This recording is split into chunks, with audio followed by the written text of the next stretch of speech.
Alô pessoal, meu nome é Felipe Speck. Hoje nós chegamos às últimas leituras de verão. O verão acaba agora no dia 20 de março, se eu não me engano. Foram 16 crônicas no total desse projeto, lidas pelo professor Moreno. Algumas de livros que já foram publicados, outras do livro que ele vai lançar em breve, como nós falamos nas leituras anteriores. De toda forma, foi muito bacana revisitar os textos, a gente agradece a audiência de todos. Nós temos outros projetos, tem bastante material para trabalhar, a gente sempre se depara com coisas muito interessantes enquanto preparamos os roteiros e as aulas. Tudo isso, é claro, sem deixar de fazer o que é mais importante, que são os episódios. A gente tem muito episódio pela frente, a gente tem também o curso Mitologia na Arte, recomendo muitíssimo que você se torne apoiador para se aprofundar ainda mais em mitologia, assistindo às aulas do professor Moreno.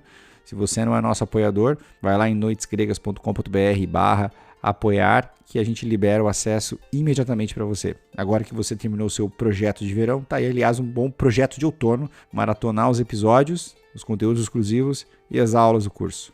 E assim você chega no inverno com a mente povoada pela mitologia. O professor Moreno começa logo depois da publicidade do Spotify. Boas leituras!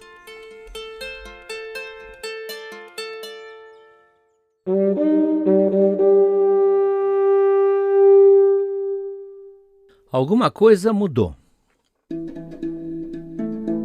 É Plutarco quem nos conta. Em 415 a.C., Atenas promoveu uma desastrada expedição contra Siracusa, sendo fragorosamente derrotada. A tragédia não podia ser mais completa. Seus navios foram totalmente destruídos, seus generais foram executados e milhares de atenienses foram encerrados em pedreiras abandonadas que serviam de prisão, vindo a morrer, muitos deles por falta de água e de alimento. Alguns foram marcados com ferro em brasa e vendidos como escravos, mas destes, paradoxalmente, muitos conseguiram voltar para casa.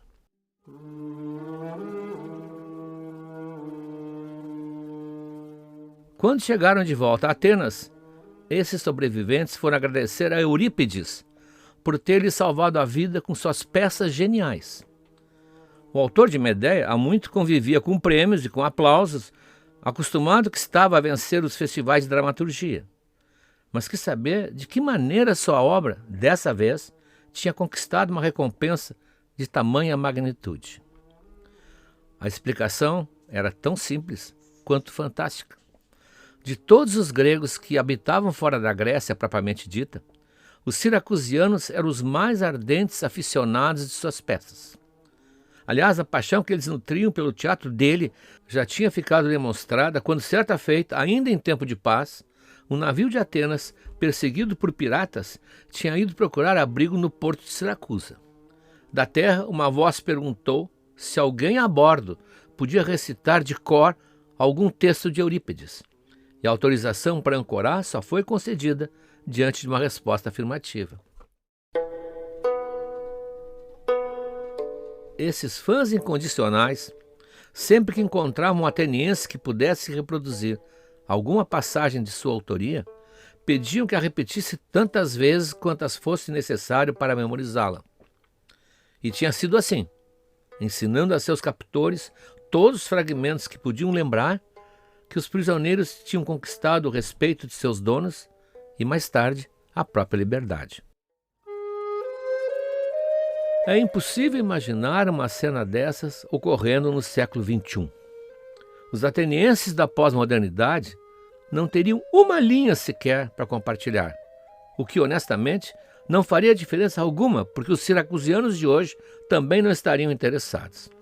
A própria beleza desse episódio em si é inacessível para grande parte do público atual, que não consegue compreender por que cargas d'água alguém faria tanto barulho por causa de um simples poeta. Podem me chamar de saudosista, passadista ou ultrapassado, mas confesso que essa história sempre me deixa melancólico diante da constatação de que algo precioso e irrepetível foi perdido aqui para sempre.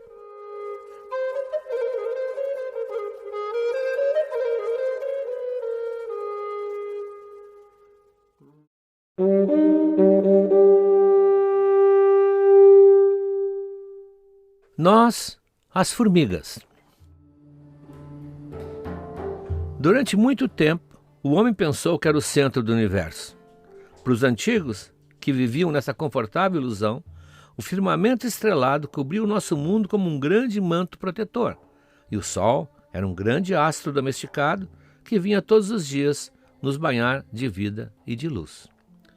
Em Roma, Plínio apenas lastima que nossos ouvidos terrenos não consigam captar a música que os planetas produzem ao se mover nas alturas. Daqui de baixo, diz ele, o mundo desliza em silêncio, tanto de noite quanto de dia. O avanço da ciência, contudo, veio abalar essa falsa sensação de importância.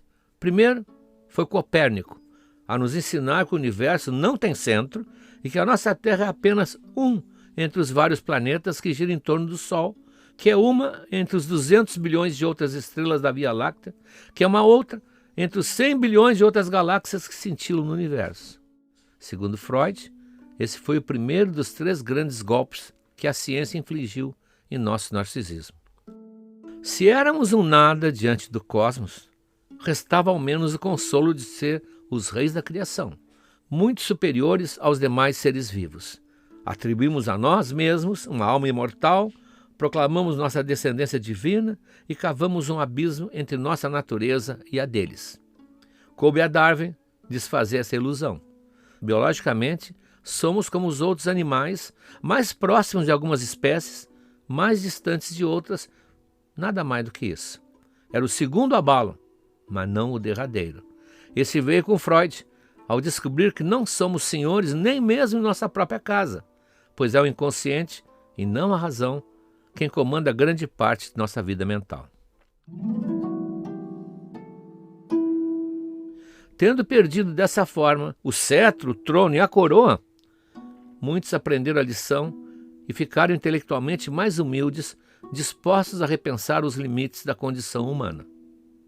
Outros, porém, movidos por essa inconsciente vaidade da espécie, encontraram uma nova maneira de preservar a velha ilusão de importância, atribuindo-se o poder apocalíptico de influir como uma divindade maligna no próprio clima do planeta. Mas é muita pretensão dessa formiga pensante. A ação humana pode tornar o meio ambiente insuportável para nós, poluir o ar, sujar a água e ameaçar as outras espécies. Em outras palavras, a ação do homem pode vir a ser fatal para o próprio homem. O planeta, no entanto, não sofre sequer um arranhão com esses despropósitos. Ele esfria ou esquenta quando o Sol quer, ou o oceano, ou os vulcões, como vem acontecendo há bilhões de anos. A natureza já era imensuravelmente velha quando chegamos aqui. Ela não sabia que viríamos, nem saberá quando formos embora. E nem vai se importar se isso um dia acontecer. Indiferente, a Terra vai seguir seu curso silencioso pelo espaço infinito.